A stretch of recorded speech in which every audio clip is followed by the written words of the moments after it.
ભાવનગરની અંદર થોડા દિવસ પહેલા થયેલા રેગિંગની ઘટના બાદ ફરી એક વખત ભાવનગરની અંદર એવી જ ઘટના બની છે। ગાળિયાપીઠ વિસ્તારની ખાનગી હોસ્ટેલમાં વિદ્યાર્થીને માનસિક ત્રાસનો આક્ષેપ। વિદ્યાર્થી તોફાની હતો, સંચાલક નિલેશ બલદાણિયાનો આ લૂલો બચાવ। આપણે હોસ્ટેલની અંદર દરેક રૂમની અંદર સીસીટીવી કેમેરા છે। જે બાળક હતું 9મા ધોરણનું, તે એમના વાલીની પણ વારંવાર જાણ કરેલી છે કે ભાઈ તમારું બાળક જે છે તે થોડુંક તોફાન કરે છે। ઘટના બની છે તો બરાબર રાતના 12 વાગ્યા પછી બની છે।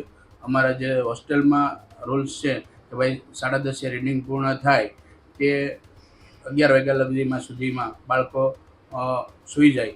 મારી પાસે પણ પ્રૂફ છે। કામના જે ફરિયાદી જે છે ભરતસિંહ, તેવી એક ફરિયાદ દાખલ કરેલી છે કે તેના દીકરા જે આ હોસ્ટેલમાં ઘણા સમયથી રહે છે અને 6 જેટલા જે વિદ્યાર્થીઓ જે છે તે આના દીકરાને છે ટીકાપાટુનો માર મારેલા છે। ફરજિયાત કામ કરવા માટે તેને ફરજ પાડે છે। ભાવનગરની અંદર થોડા દિવસ પહેલા થયેલા રેગિંગની ઘટના બાદ ફરી એક વખત ભાવનગરની અંદર એવી જ ઘટના બની છે। ભાવનગરના માધવ બોયઝ હોસ્ટેલમાં રેગિંગની ગંભીર ઘટના સામે આવી। ગાળિયાપીઠ વિસ્તારની ખાનગી હોસ્ટેલમાં વિદ્યાર્થીને માનસિક ત્રાસનો આક્ષેપ। 3 મહિના પહેલા વિદ્યાર્થીનું માધવ બોયઝ હોસ્ટેલમાં એડમિશન કરાવાયું હતું। પીડિત વિદ્યાર્થીના પિતાએ 6 લોકો સામે પોલીસ ફરિયાદ નોંધાવી। માનસિક ત્રાસને કારણે વિદ્યાર્થીની માનસિક સ્થિતિ કથળી હોવાનો પણ દાવો કરવામાં આવ્યો।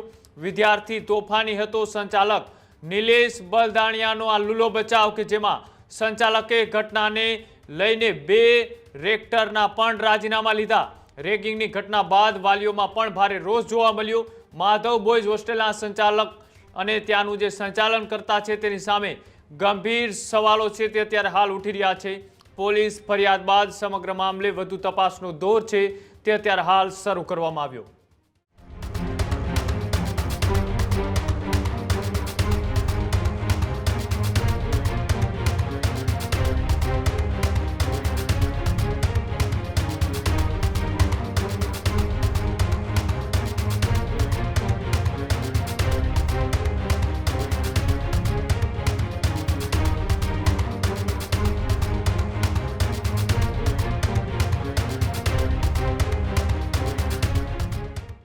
નીલમબાગ પોલીસ સ્ટેશન વિસ્તારના જે ગાળિયાપીઠ જે વિસ્તાર જે છે ત્યાં માધવ બોયઝ જે હોસ્ટેલ છે તે વિસ્તારનો આ બનાવ છે, જેમાં આ કામના જે ફરિયાદી જે છે ભરતસિંહ, તેવી એક ફરિયાદ દાખલ કરેલી છે કે તેના દીકરા જે આ હોસ્ટેલમાં ઘણા સમયથી રહે છે અને 6 જેટલા જે વિદ્યાર્થીઓ જે છે તે આના દીકરાને છે ટીકાપાટુનો માર મારેલા છે।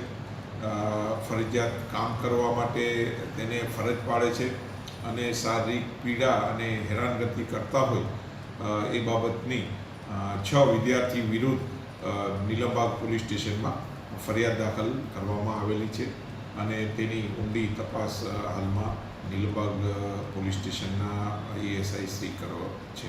આ કોઈ રેગિંગ બાબતનો મુદ્દો નથી, બરાબર। આપણે હોસ્ટેલની અંદર દરેક રૂમની અંદર સીસીટીવી કેમેરા છે, બરાબર। અને જે બાળક હતું 9મા ધોરણનું, તે એમના વાલીની પણ વારંવાર જાણ કરેલી છે કે ભાઈ તમારું બાળક જે છે તે થોડુંક તોફાન કરે છે।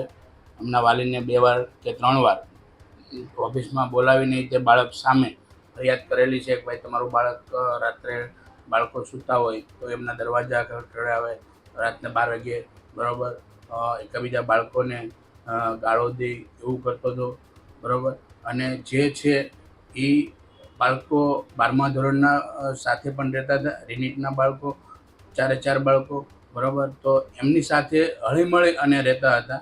એના મનથી કોઈ ઓલું નહોતું। બાળકને આપણે પણ 2-3 વાર જાણ કરી હતી કે તમે હોસ્ટેલનો રૂમ છે એ ચેન્જ કરો, બરાબર। એક ફેરો રૂમ ચેન્જ કરી હતી પણ બાળક નાખી પાછું વહી આવ્યું કે મને નહીં ફાવે એમ કરી અને મારે કે આ રૂમમાં જ રહેવું છે, તો એ પરત વહી આવ્યો પાછો। અને જે છે તે સત્ય જે છે, ઘટના બની છે તો બરાબર રાતના 12 વાગ્યા પછી બની છે।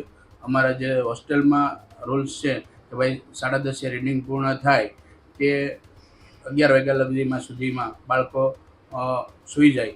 મારી પાસે પણ પ્રૂફ છે કે અમે 11 વાગે બાળકોને સુવરાપણની રૂમમાં ગયા હતા સૂઈ પણ ગયા હતા અને પછી મારા સ્ટાફના સુવરાવીને જતા રહી, બરાબર. હોસ્ટેલ સૂઈ જાય 12 વાગે, પછી આની આ કહાની બનેલી છે.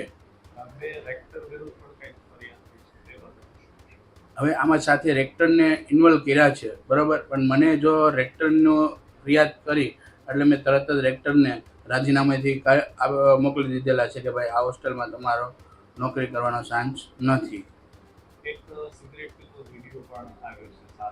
હવે એ સિગરેટવાળો મુદ્દો જે છે, બરાબર, તે બાળકને કોઈ બળજબરીથી પાવામાં આવેલ નથી.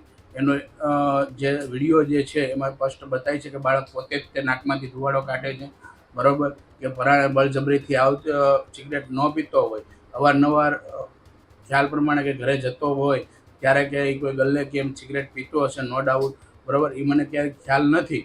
પણ જો બાળકને પરાણે બી સિગરેટ પાવામાં આવી હોય તો કે આ ઉધરસ આવવા મળે એવું થતું હોય, બરાબર. કે કાંઈ પણ હોય તો એ નાકમાંથી સ્ટેનિંગથી જે વિડીયાની અંદર ધુવાડો કાઢે છે સ્ટાઇલથી, એ ધુવાડો કાઢી શકે નહીં જો બળજબરીથી સિગરેટ પાવામાં આવે ને. ખેડૂત ભાઈઓ છે ખેતરમાં ડ્રોન ઉડાવતા હોય છે ત્યારે આપણે એક પ્રશ્ન સતાવતો હોય છે કે જે આપણે અત્યાર સુધી જીપીએસ ટેકનોલોજીવાળા ડ્રોન વાપર્યા છે, જેથી કરીને મોબાઈલ ટાવર છે અથવા તો હાઈ ટેન્શન લાઇન પસાર થતી હોય, કોઈ વૃક્ષો હોય, ત્યારે જે જીપીએસ ટેકનોલોજીવાળા ડ્રોન છે એમાં ટકરાય અને ટ્રેસ થાય છે. પણ એગ્રીઓન લાવ્યું છે GNSS ટેકનોલોજી ડ્રોન, જેથી કરીને એ ડ્રોન છે એ કોઈ જગ્યાએ ટકરાય નહીં, પોતાની રીતે જ ડિસિઝન લે છે અને મૂવ થઈ જાય છે, જેથી કરીને GNSS ટેકનોલોજી ડ્રોન છે એ વાપરવાનો આગ્રહ રાખો.